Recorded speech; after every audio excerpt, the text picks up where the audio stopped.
What's up, everyone? We are back in Midnight Manor at Fantastic Fest 2025 with another Collider interview. Justin Long, Kate Bosworth here for Coyotes. Huge congratulations to you both. Thank you. Yes. Can you please do that the whole interview? This is how we are at home. This is it, all day long. It's not annoying at all for people.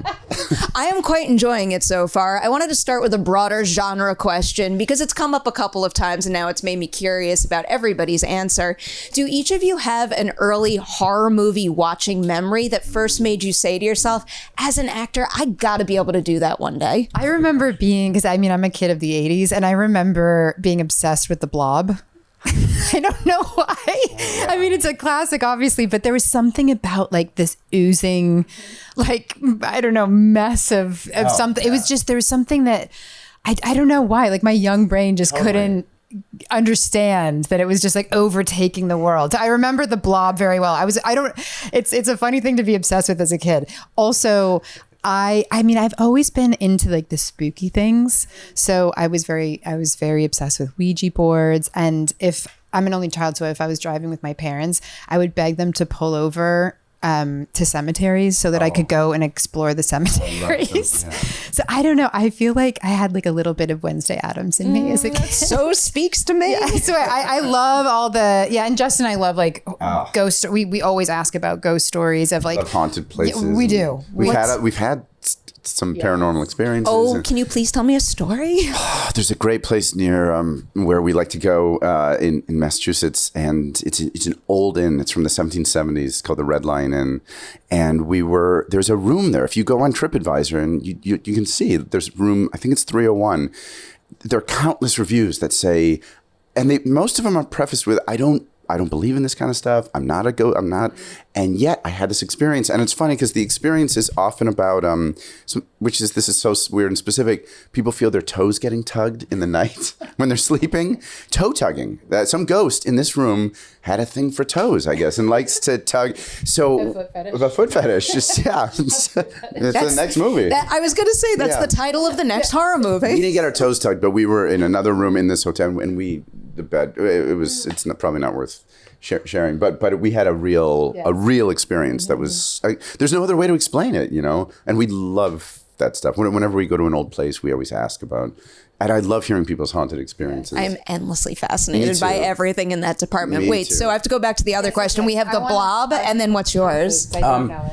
Oh, when I was a kid, I loved like creature. I loved like Wolfman. I loved the Universal monsters. And I kind of got in through. I loved old comedy like Laurel and Hardy and Marx Brothers, and that led me to Abbott and Costello. And Abbott and Costello made all those movies with the Universal creatures, like Abbott and Costello meet Frankenstein, meet the Mummy, and it was a way for me to get a little bit of the horror fix, but also my parents, allowed me to watch that stuff, so I was able to circumnavigate my strict, like, you're not allowed to watch that. Let me watch whatever I wanted. Yeah. They had like no rules. They were so funny.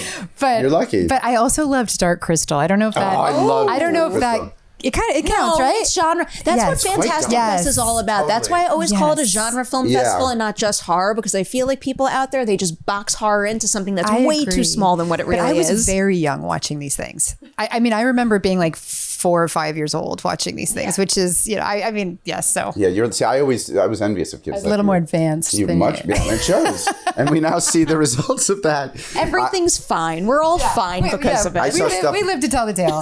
I saw stuff on TV, so it was like all the fun parts were edited out, but which was okay because the Freddy Krueger, I don't think I could have handled the R-rated stuff in Nightmare on Elm Street when I was a kid. I was so afraid of Freddy Krueger. I just thought I loved that genre, so it's really cool to be a kind of have a movie in this, have a couple movies in this genre. Oh yeah, you're here with some biggies. Coyotes is great, and I was also just talking to some of the team behind Night Patrol. Oh, you were? Yeah. I will repeat what I said in that interview also, because like, I've seen you do, I think the examples that I brought up, just because it's a real wide range, is I've seen you do everything from Tusk to Accepted. I thought I knew what you were capable of, and then I saw you in that movie. I'm like, I've never seen anything quite like that from you. Yeah, that's really nice. Job very well done. True. There are very, very few like this one. I always say that to him.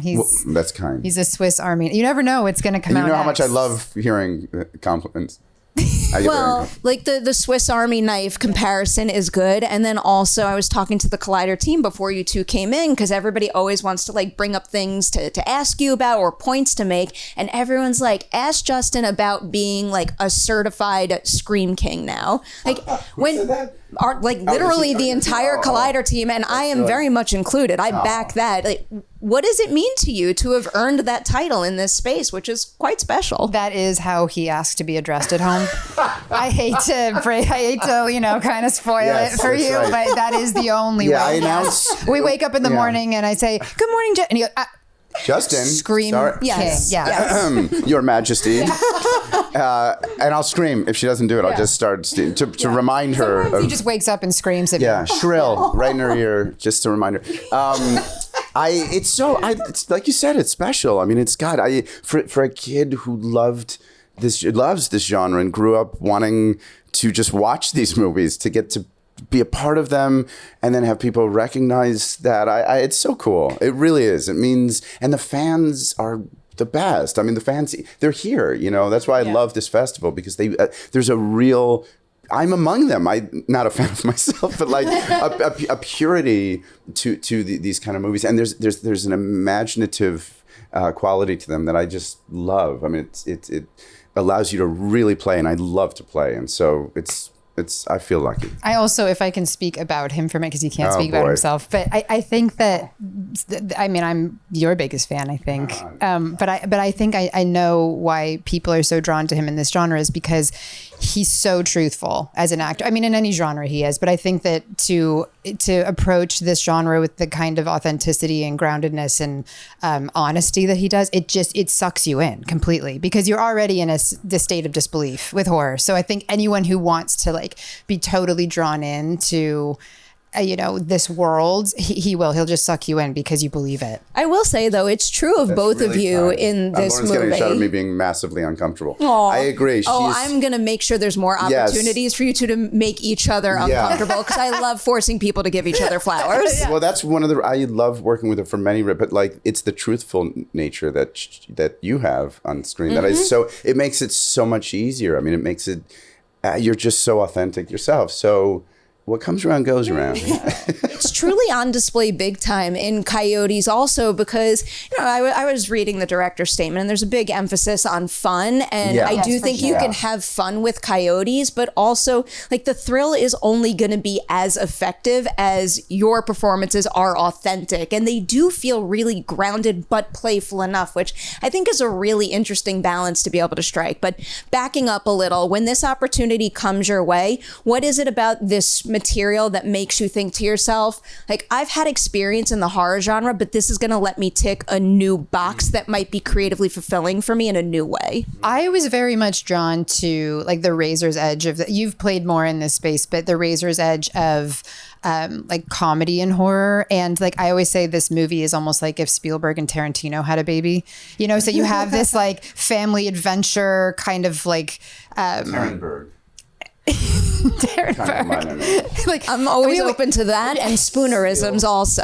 I could do spoonerisms all day long. Well, because we talk a lot about the Spielberg Presents, because we grew up on these movies, you know what I mean? And there's something about this that it has so much heart, but the kind of the family and this creature feature element to it. And we loved things like, Gremlins and, Arachnophobia, The Burbs, stuff like that. Things. So this movie feels like it has that kind of element to it, but then you get into this like wild other world that to me feels very Tarantino-ish with Norbert's character and Britt's character. And you're all of a sudden like, it almost feels like the world flips and you're like, what is going on? And so it's this amazing mashup of like all these different tones, and it works, but it does take a very, very deft, talented filmmaker to be able to thread that needle.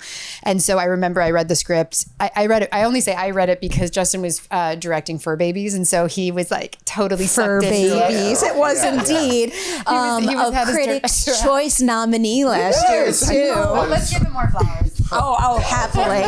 I might be in that organization, and you can bet I was voting for you. Oh, that's so sweet. Yeah, but he was so like sucked into that project that I ended up reading Coyotes first, and I was like, oh, this is because we've been looking for something fun to do together. And I was like, this one feels special. And then I watched What Keeps You Alive. And I called Justin and I said, I really feel like this is the one, because this filmmaker, I can tell just by that movie, it's so well done. And you can tell that there was, you could tell that there wasn't a lot of financial, like, what do you say? Like low budge. It was low budge for him on What Keeps You Alive. But you could only know that if you make movies, I feel, because the way that he told the story was so elevated. It didn't. Yeah. But to me, that impresses me more than anything. Totally. You know what I mean? And so I called Justin and I was like, I really feel like this is the one. He knows what he's doing. Colin's a genius. He really is. Yeah. So the next layer to getting involved in this, I'm really curious. When you look at this material, what is it about it that makes the two of you think like we could not only serve his vision best as lead actors in this, but also as executive producers? Because I get very excited when, to be frank, there's certain movies out there that I think wouldn't get made and also wouldn't get seen unless people with big platforms, who there's many, many fans of out there, get involved in both capacities. So I just like highlighting that when actors jump in that respect as well. Well, that's really nice of you to say. Yes, it's a movie that could have gone in lesser hands. I think it could, it'd be a real forgettable experience, I think. And the script was really fun and well written and all that. But we really believed in Colin. So it's like Kate said, it starts there. And so when we stepped in, we thought we were so into the idea of doing it that we wanted to help fill out the world of these characters. They're such fun characters, and we know a lot of really fun, good actors. And so we just started making phone calls. Yeah. You want to come to Columbia and play with us? And we were so lucky to get. Oh my gosh. Well, first of all, Colin's wife, Britt, is a brilliant. She's so good. She eats that role up. Oh, and she's so different. She was in What Keeps You Alive, and she's a real chameleon. Yeah. She really is. I mean, she can do anything. She's amazing. She's so fun to watch. Yeah. She really is. She really went for it. And I love actors that really swing, but keep it grounded. And that's what we were trying to do on this movie, because it is a little heightened. It's about, we should mention these coyotes they're movie coyotes in that there's something that is happening to them. We don't want to give coyotes a bad name because we love coyotes. And so we're very aware of that, but it's just a little heightened. It's like a monster movie version of Coyotes. And we felt the characters needed to have that as well. And so they really brought, and that requires a fearlessness, when you're an actor.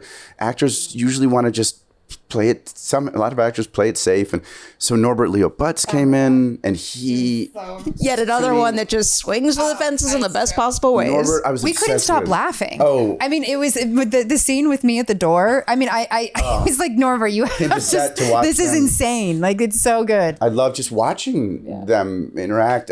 Norbert, I first saw in Bloodlines, and I thought, oh, this guy is he's like Philip Seymour Hoffman and Steve Zahn. There's a real great.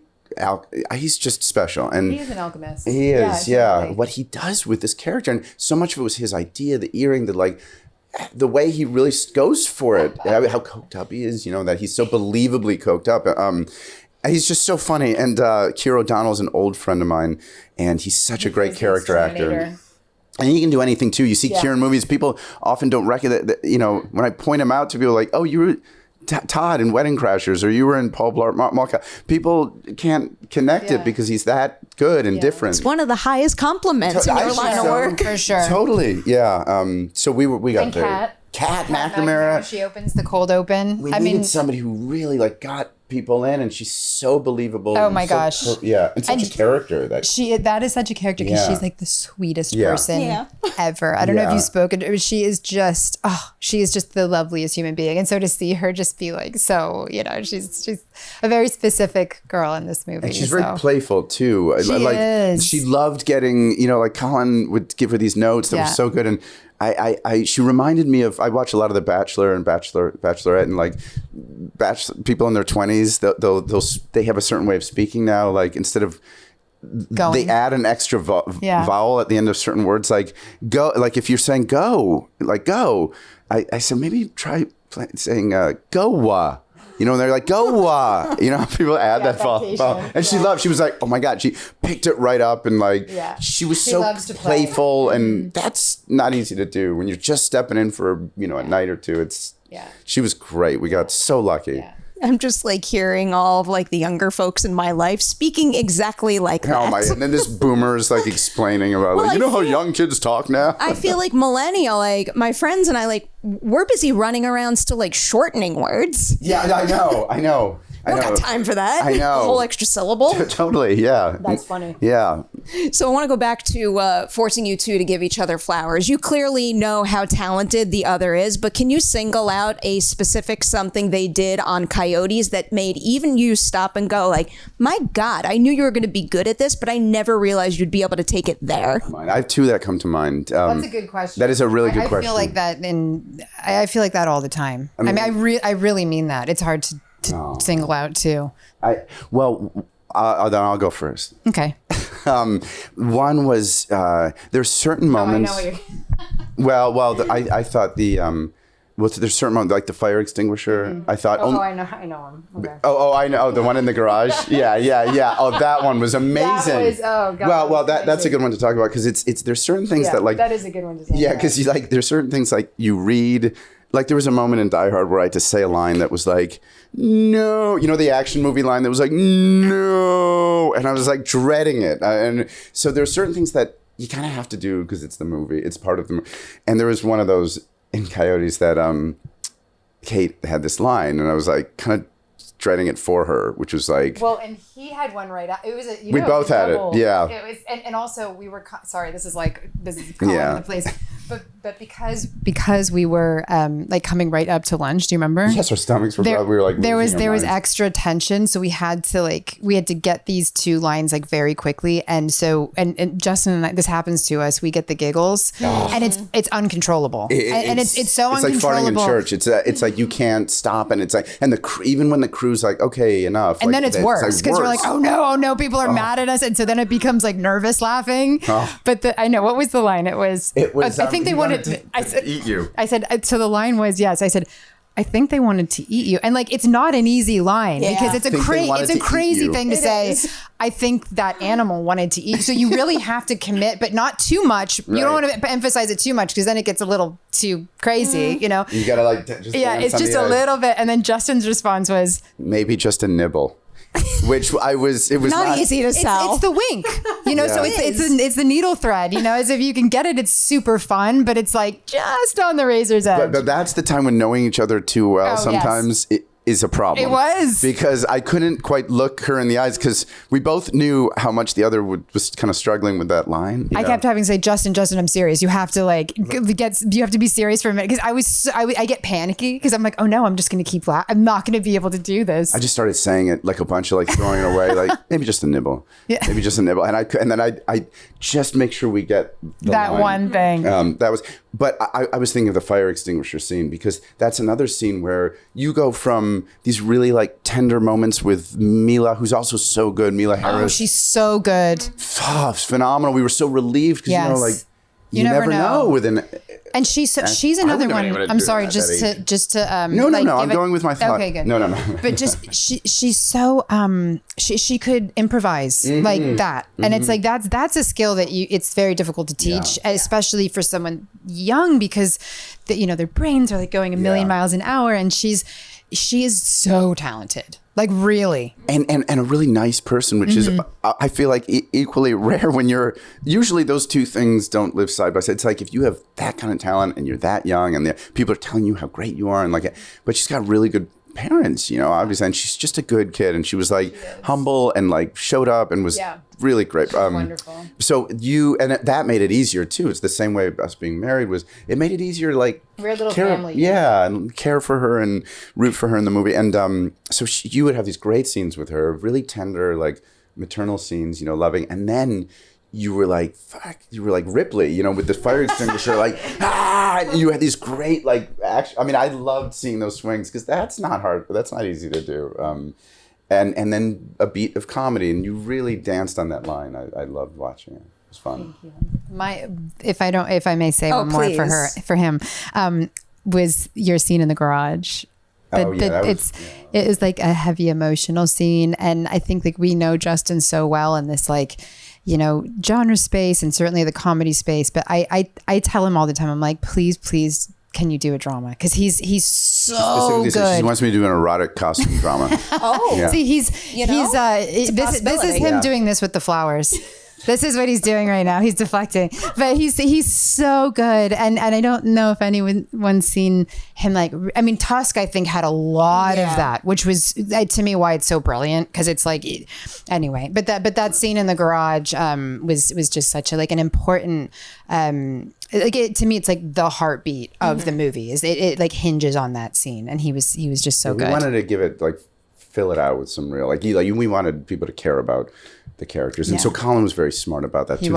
He wrote that on the day. He said, "What if we just have this moment?" It wasn't in the script. It was just kind of like very, very smart, and we kind of improvise. He wrote some stuff up the night before / improvise, and yeah, it was important for the movie because you're going with this family adventure, and you kind of needed to like breathe and remind everyone why you should care about these people. You know, it's smart. He's a smart filmmaker. I like calling the Collider Interview Studios a manifestation space. So I hope you speak a full-blown drama for you into existence. Oh my gosh. Because like I want to see him on something like Good Succession. sword. Like I want to see Justin do something like intense if drama. you could They fan canceled it. cast him, because Succession has come and gone. It's Yes. wonderful. It's great. If you could fan cast him I in haven't seen something that anything is so- on the table right now, what would you choose and why? Oh my gosh, you're putting me on the spot I know. here. I'm trying to think I'm trying You to know what I'd like to see you do? I'd like to see you I think it'd be fun to see you on like Monday Night Football or something, like doing commentary. Yes, 'cause she please. loves football. Who's your team? the Cowboys. I'm sorry. I know it's polarizing. Could be I'm worse. like, what's Could be a what's Jets it- fan. Yeah. Yeah. Jets. Are you Really? serious? Oh, All that's funny. right. I drafted Justin Fields in every league, and I'm know. paying for it. Oh, yeah, because he's injured now. Yeah. Sorry. Well, we're in the same. So it goes miserable sometimes. boat. Yeah. I'm trying to think what's on TV right now because help me. I haven't been watching much of it. Yeah, we have. Yeah, we have nothing. I feel like this is going to be the most obvious thing for our viewers for me to throw out, and also because Elijah Wood has been in this room. I always think about Yellow Jackets. Oh yes, we our love friend Melanie. Melanie. Mel's a very dear friend of ours. Melanie. And she's the greatest. Like Yes. a true heart of Yes. gold, a gem in this Yes. space. I adore her. I love that show. I was shooting Goosebumps right next to their stages, and I had like a little fan experience where they took me backstage. Did I ever tell you this? And I saw their sets, like because you were shooting at the same. Yeah, it was really cool. And Jason Ritter, I'd love to do something with Jason Ritter on like, because he does Matlock. I just like to do stuff with my friends, like Jake Johnson, and there's so many actors I love that I'd love to do. I also want everyone to be in the studio. Everybody. Oh, I know. Just Oh, everybody. that's so fun. That's a great. Fargo would be fun to do. Yes, You should something do a character on Fargo would be fun. Ooh. No, but I want to see you do something like I want you to have like a Kendall Roy. I love Succession, so I keep. Yeah. I don't blame you. He's so good at like of being like believably intense. You know what I mean, and not playing it for. I don't know. I just. It's coming. It's coming. I'm going to manifest it. That's what this Yes. space is Okay. for again. I hate to do this. We have to. You two are like a dangerous pair. I could sit here all it's so day fun. and talk I to you. love talking about this stuff. I'm sure we'll cross paths again. You have to come on Collider Ladies Night at some I'd love point. to. Yeah. Kat's I been, would love Kat's to. been on before, and she was a delight there. Oh, and I know good. you're gonna love Let's do that it. space I would love it. sometime soon. I'm Yes. gonna Ladies say Night. huge congratulations on Night Patrol and also on Coyotes. Thank you. What a blast! Enjoy your time at Fantastic Thank you Fest. so Thank much. you. So much fun.